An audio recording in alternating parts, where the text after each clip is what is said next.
Hello everyone, আমি সঞ্জয় আর তোমরা দেখছো তোমাদের জন্যই চ্যানেল অনলাইন পড়াশোনা। আজ আমরা করব দশম শ্রেণীর দ্বিতীয় অধ্যায় অর্থাৎ সরল সুদ কষা বা কষে দেখি 2।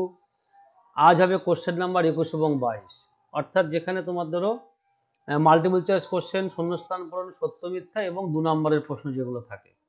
তাহলে চলো দেরি না করে শুরু করি আজকের ক্লাস। দেখো প্রথম অঙ্কটা কি বলছে, অতি সংক্ষিপ্ত উত্তরধর্মী প্রশ্ন বা এই যে এমসিকিউ।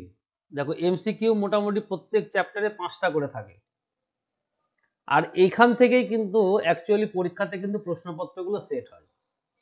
ঠিক আছে, তাহলে চলো দেখা যাক প্রথমটা কি বলছে। বার্ষিক 8% হার সরল সুদে পি টাকা, টি বছরের সুদ আই টাকা হলে কোনটা সত্য হবে? তাহলে আমরা কি জানি, আই ইজুকাল টু এই পি আর টি বাই 100। দেখো এখানে পি আর এখানে সব ছোট হাতের আছে, আমরা ছোট হাতেরই লিখি, সুবিধা হবে। এই যে পি আর টি বাই 100, আইটা আছে বড় হাতে।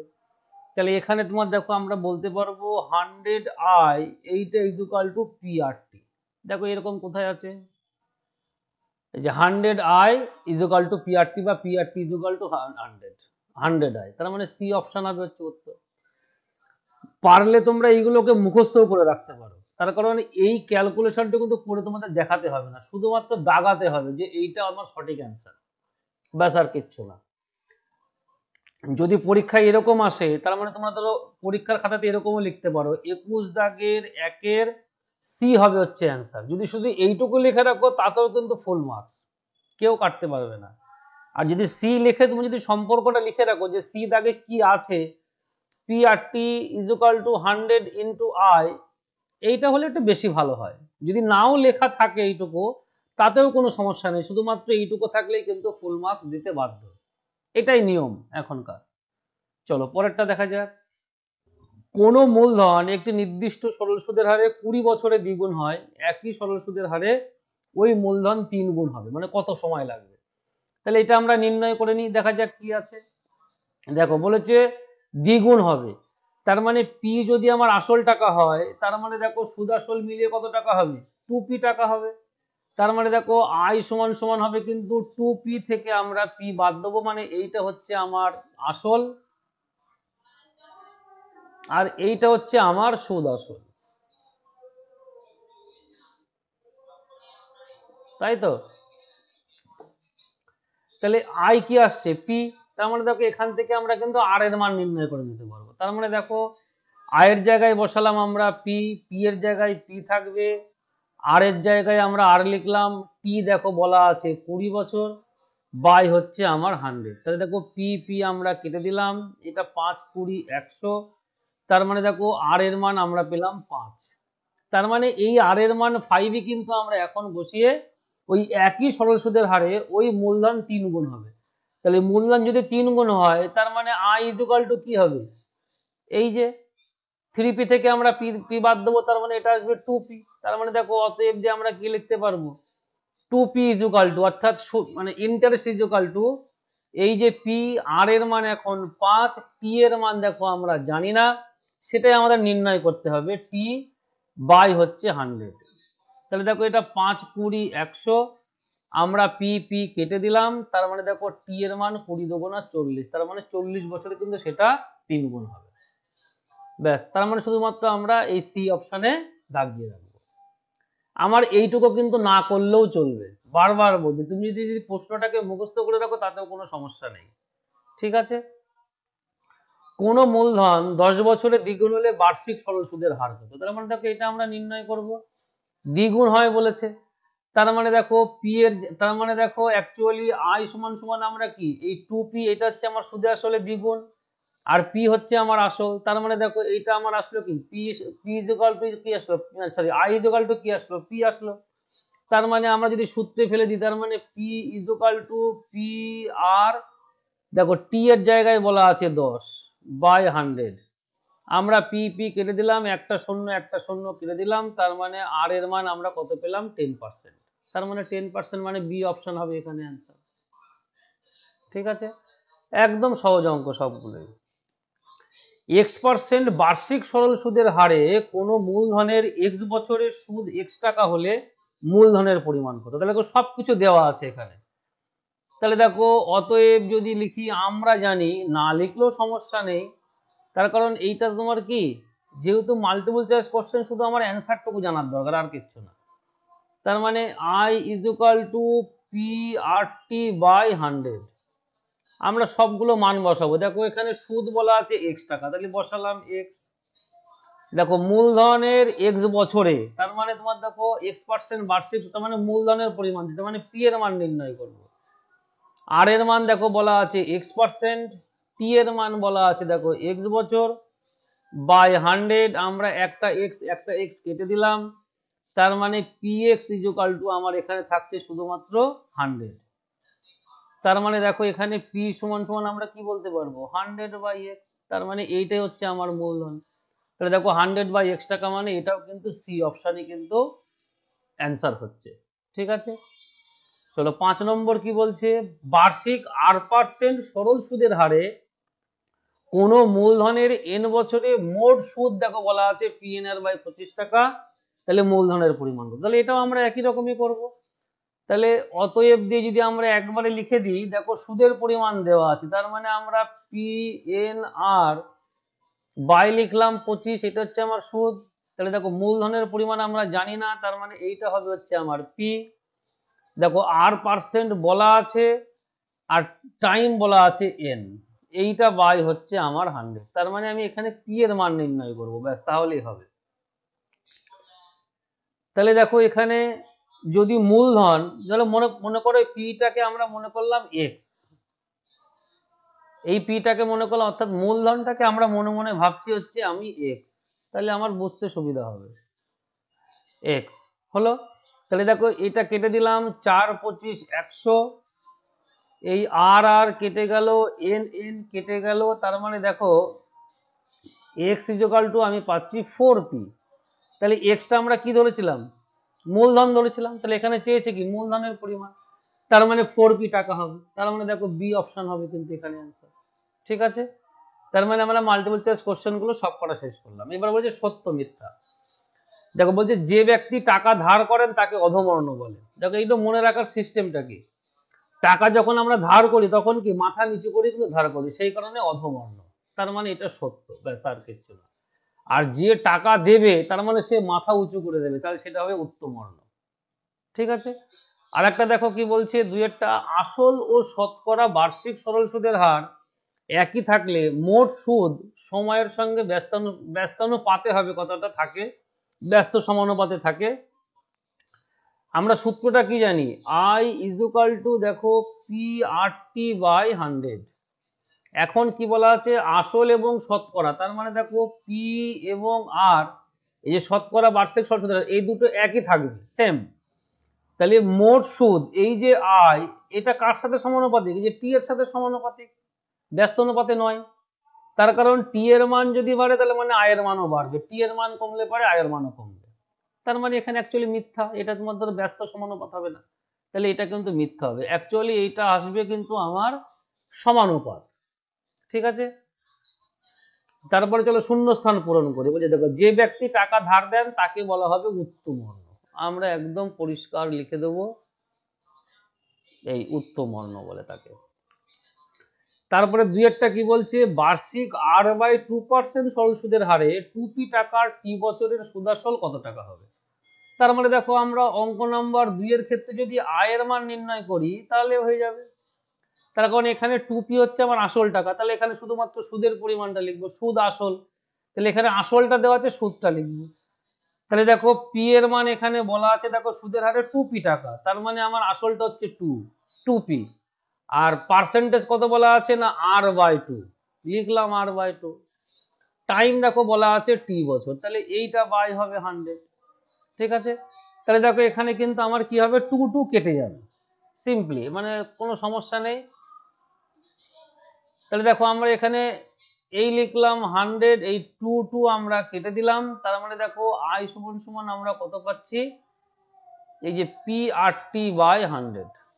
তার মানে আমরা এখানে কি লিখবো, এই যে PRT/100, এইটা হবে শূন্যস্থান পূরণ, আর কিচ্ছু না। আচ্ছা, তিনেরটা কি বলছে দেখো, 1 বছরে আসল ও সুদ আসলের অনুপাত 8:9 হলে বার্ষিক সরল সুদের হার কত? তাহলে অঙ্ক নাম্বার 3 তে কি বলা আছে, 1 বছরে আসল ও সুদ আসলের অনুপাত, তার মানে এইটা হচ্ছে আমার আসল, এটা হচ্ছে সুদ আসল মিলিয়ে।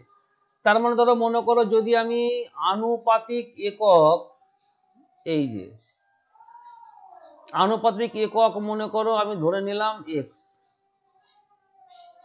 তার মানে এটা আমি কি বলতে পারবো, এই যে আসল ও সুদ আসল,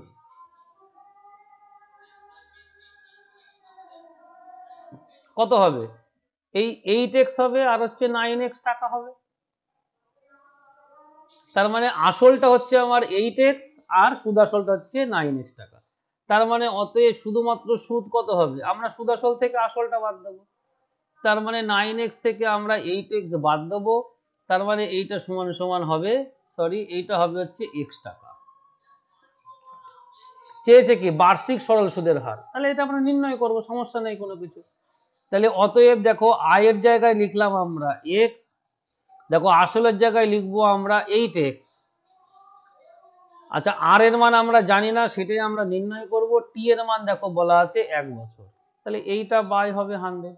দেখো এই এক্স এক্স আমরা কেটে দিলাম, তাহলে দেখো এখানে আমরা কি করব, দেখো এই যে 8 আর এইটা সমান সমান দেখো পাচ্ছি 100, তার মানে দেখো আর সমান সমান কিন্তু আমরা পাবো 100/8, তাহলে 4 দুগুণী 8, এটা হবে 4 25 100। তাহলে দেখো 25কে যদি 2 দ্বারা আমরা ভাগ করি তাহলে কত হবে, 12.5%, 12.5%, তার মানে এইটাই হবে হচ্ছে অ্যান্সার। তার মানে আমরা এখানে লিখবো 12.5% বা 12.1%, যেটা খুশি তোমরা লিখতে পারো, কোনো সমস্যা নেই। চলো এইবার আমরা অতি সংক্ষিপ্ত বা সংক্ষিপ্ত তুমি প্রশ্ন দেখবো, অর্থাৎ 2 নম্বরের যে প্রশ্নগুলো থাকে পরীক্ষাতে। তাহলে দেখো সেইটা কি হবে, প্রথমটা কি বলছে, কোন মূলধন বার্ষিক 6.1% সরল সুদের হারে কত বছরে দ্বিগুণ হবে তা লিখি। তার মানে এখানে দ্বিগুণ বলেছে, তার মানে দেখো মূলধন যদি আমার এক্স হয় বা পি হয়, মনে করো মূলধন আমার পি, তার মানে সুদ আসল কত হবে, যে দ্বিগুণ বলেছে, সুদ আসল মিলিয়ে বলেছে দ্বিগুণ হবে, তাহলে সুদ আসল এই যে 2p হবে। তার মানে অতএব সুদ সমান সমান আমরা কত বলতে পারবো, এই যে 2p থেকে আমরা p বাদ দেবো, তাহলে এটা আসবে p। তার মানে আমরা সুদের পরিমাণ পেয়ে গেলাম, আসল মূলধন বা আসল আমরা জানি p দেওয়া আছে, তাহলে কত বছর টাইমটা আমরা নির্ণয় করবো। তার মানে দেখো আমরা অতএব দিয়ে লিখতে পারি i = p/100। এইবার আমরা মান বসিয়ে দেবো, আয়ের জায়গায় লিখবো p, দেখো p এর জায়গায় p থাকছে, আমরা যেহেতু মূলধন p ধরেছি। আর এর মান দেখো এখানে বলা আছে 6.1/4, তার মানে 4 ছক 24, 25/4, তার মানে আমরা উপরে লিখলাম 25, টি এর মান আমরা জানি না, নিচে আমার 100, আর এই 25/4টা আমরা লিখলাম এখানে, অর্থাৎ 6.1/4%, এটা মানে কত হবে, এই যে 4 ছক 24 আর 1 25/4%, সেটাই আমরা এখানে লিখেছি, আর কিছু না। তাহলে 25 25 আমরা কেটে দেবো, কত হবে 4 25 100, পি পি কেটে দিলাম, তার মানে দেখো টি সমান সমান এই 4 4 16, তার মানে 16 বছর সময় লাগবে। তার মানে এর অ্যান্সার হবে কত বছরে দ্বিগুণ হবে, 16 বছরে দ্বিগুণ হবে, ব্যাস আর কিচ্ছু না। চলো পরেরটা দেখা যাক, বার্ষিক সরল সুদের হার 4% থেকে 3.34% হওয়ায় অমলবাবুর বার্ষিক আয় 60 টাকা কম হয়, অমলবাবুর মূলধন নির্ণয় করে। দেখো এখানে একটু খুব ভালো অঙ্ক, এটা কি বলা আছে, আমার সুদের হার দিচ্ছিল 4%, কিন্তু এখন সেটা দিচ্ছে 3.34, তার মানে সুদের হার আমার কমে গেছে, তার ফলে আমার আয়ও কমে গেছে। তাহলে সুদের হার কতটুকু কমলো সেটুকু আমরা নির্ণয় করি। দেখো 4 - 3.34, এত শতাংশ, মানে এই কম কতটুকু আছে সেটা আমরা নির্ণয় করছি, কম কতটুকু আছে সেটা নির্ণয় করছি। তাহলে দেখো 4 - 4 × 3 = 12 আর 3 = 15/4, তাহলে 4 আমার লসাগু, 4 × 4 = 16, এইটা হবে 15, তার মানে দেখো আমি পাচ্ছি 1/4% আমার কি সুদের হার কমে গেছে। তাহলে এই যে 1/4% কমে গেল, এই কমে যাওয়ার ফলে কি আমার আয়ও 60 টাকা কমে গেল, তার মানে এই পার্সেন্টেজটা সমান সমান আমরা ইকুইভ্যালেন্ট কি বলতে পারি, 60 টাকা। তাহলে দেখো অতএব প্রশ্ন মতে আমরা কি লিখতে পারি, না 1/4 এইটা সমান সমান হবে 60 টাকা। হলো? তাহলে ইমপ্লাইজ চিহ্ন দিলাম আমরা। 1% সমান সমান কত হবে? নিশ্চয়ই অনেক বেশি, অনেক কম। তার মানে এটাকে উল্টে দিয়ে আমরা গুণ করব, 4/1 এত টাকা। আর দেখো 100% মানে সেইটা হচ্ছে আমার কি টোটাল টাকার পরিমাণ, অর্থাৎ মূলধনের পরিমাণ, বাস আর কিচ্ছু না। তার মানে এইটা মানে অনেক বেশি, তার মানে গুণ হবে, তার মানে এইটা আমরা গুণ করে দিলাম এই টাকা। তাহলে দেখো 4 6 24, তার সাথে আমার 3টে শূন্য, তার মানে অ্যাকচুয়ালি 24,000 টাকা হচ্ছে তার মূলধন। তার মানে এইটার অ্যান্সার আসবে কিন্তু 24,000 টাকা। খুব ভালো, দারুণ অঙ্ক। ঠিক আছে, চলো তারপরেরটা দেখা যাক। শতকরা বার্ষিক সরল সুদের হার কত হলে কোনো টাকার 4 বছরের সুদ আসলের এত অংশ হবে তা নির্ণয় করে। তাহলে দেখো এখানে বলেছে আসলে, তাহলে আমরা এখানে ধরে নেব, ধরি আসল সমান সমান x টাকা ধরে নিলাম আমরা, কোনো অসুবিধা নেই ধরতে। তাহলে অতএব সুদ সমান সমান কত হবে? বলেছে সুদটা কি আসলের এত শতাংশ, তার মানে আসলটা আমরা গুণ করলাম তার সঙ্গে 8/25 এত টাকা। হলো? এইবার দেখো আমরা কি করব, আমরা এবার সূত্রে ফেলে দেবো, তাহলে হয়ে যাবে। তাহলে অতএব দিয়ে আমরা কি লিখবো, I ইজ ইকুয়াল টু, এই হচ্ছে P/100। তাহলে আমরা I এর জায়গায় বসাবো কত, দেখো 8x/25, P এর জায়গায় দেখো আমরা বসাচ্ছি x, আর এর মান আমরা জানি না, দেখো t এর মান বলা আছে পরিষ্কার, এই যে 4 বছর, তাহলে বাই 100। এইবার দেখো কাটাকাটি করব, 4/25 কত হয় 100, এই 4 কেটে দিলাম, এখানে x কেটে দিলাম, তার মানে দেখো r সমান সমান থাকছে কিন্তু 8। তার মানে অ্যাকচুয়ালি 8%-এ কিন্তু এই টাকাটা সুদটা আসলের এত অংশ হবে। সিম্পল অঙ্ক ছিল। চলো পরেরটা দেখা যাক। শতকরা বার্ষিক সরল সুদের হার কত হলে কোনো টাকার 10 বছরের সুদ আসলের এত অংশ হয়। দেখো এটা কিন্তু সুদ আসলের বলা আছে, মানে সুদ এবং আসল মিলিয়ে তার এত অংশ হবে হচ্ছে সুদ। ঠিক আছে, তাহলে আমরা এখানে ধরে নেব, ধরি সুদ আসল। দেখো সুদ আসল ধরে নিলাম আমি x টাকা, তাহলে এখানে সুদ কত হবে, এখানে কি বলছে সুদটা দেখো বলছে সুদ আসলের এত অংশ, তার মানে আমার x এর সাথে এটা গুণ হবে এত টাকা।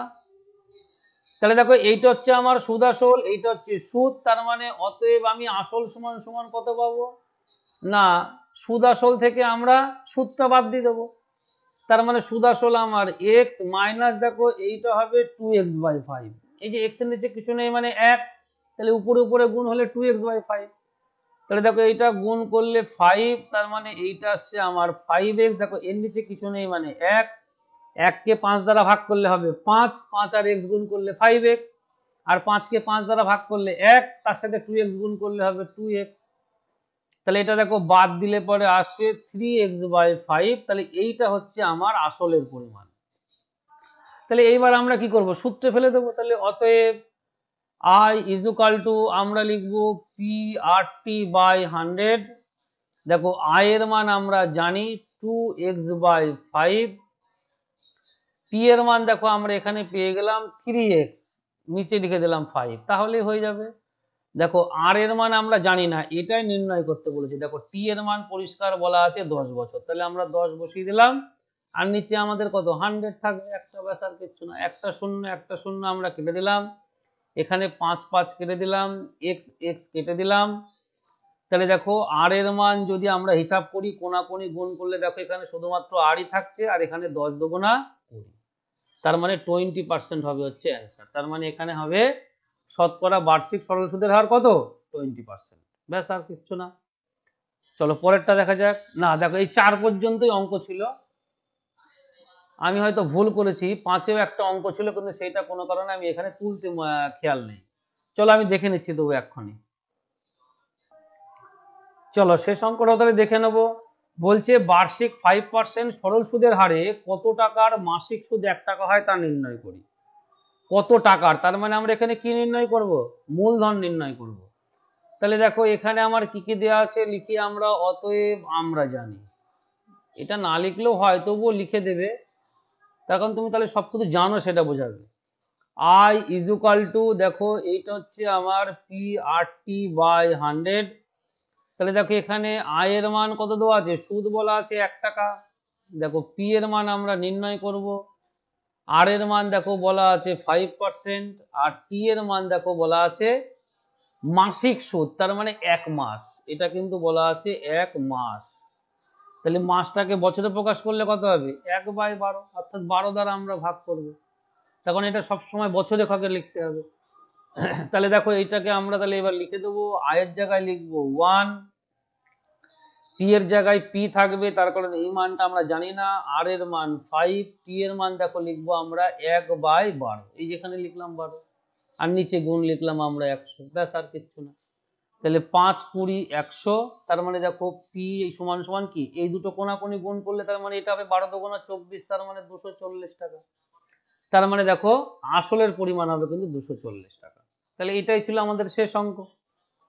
খুব সহজেই কিন্তু করলাম আমরা, একটু ভালো করে লক্ষ্য করো তাহলে কিন্তু সব হবে। আর ঠিক যতটা বলেছিলাম, যেভাবে বলেছিলাম, অন্তত এই সূত্রটুকু লিখলেও কিন্তু আমরা 1 নম্বর পাবো। ধরো এই অঙ্কটা তুমি পুরোটা করতে পারলে না, শুধুমাত্র সূত্রটুকু লিখে রাখো, তাতে কিন্তু তোমার 1 নম্বর দেবে, 2 নম্বরের মধ্যে তুমি 1 নম্বর পাবে, অসুবিধা হবে না কোনো কিছু। ক্লাস ভালো লেগে থাকলে তাহলে অবশ্যই লাইক করো, আর বন্ধুদের সঙ্গে প্রচুর পরিমাণে শেয়ার করো।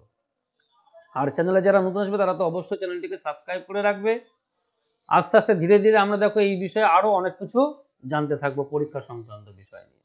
ঠিক আছে, চলো পরবর্তী ক্লাস আমরা করব চক্রবৃদ্ধি সুদ নিয়ে, খুব শীঘ্রই তোমাদের সামনে আবার হাজির হব। আজ তবে আসছি।